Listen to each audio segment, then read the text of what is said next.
Hi అండి, welcome to Deepika Prasad blogs. నేను మీ దీపిక. ఈరోజు అయితే ఫ్రెండ్షిప్ డే స్పెషల్ కదండి, కాబట్టి నేను మా చిన్ననాటి స్నేహితురాలను కలిసి గెట్ టుగెదర్ అయ్యామండి ఫ్రెండ్షిప్ డే సందర్భంగా. అలాగే ఈ మధ్యలో చాలా వరకు అయితే ఫ్రెండ్షిప్ బ్యాంగిల్స్ అని కూడా వచ్చాయి కదా.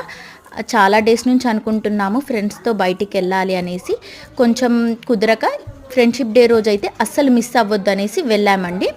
ఈ విధంగా నా ఫ్రెండ్షిప్ డేని సెలబ్రేట్ చేసుకున్నానండి. ఫస్ట్ వచ్చేసి బ్యాంగిల్స్ అవి వేసుకున్నాము. ఆ తర్వాత హోటల్కి వెళ్ళామండి. ఫుడ్ అది ఆర్డర్ పెట్టేసుకొని బాగా హ్యాపీగా ఎంజాయ్ చేసామండి. అలాగే ఫ్రెండ్షిప్ బ్యాండ్స్ కూడా కట్టుకున్నాము. ఈ విధంగా నా ఫ్రెండ్షిప్ డేని సెలబ్రేట్ చేసుకోవడం జరిగింది. అలాగే నా ఛానల్లో ఫుల్ వీడియో అప్లోడ్ చేశానండి. మీరు నా ఛానల్కి వెళ్ళి ఫుల్ వీడియోను కూడా చూస్తారని అనుకుంటున్నాను. Thank you.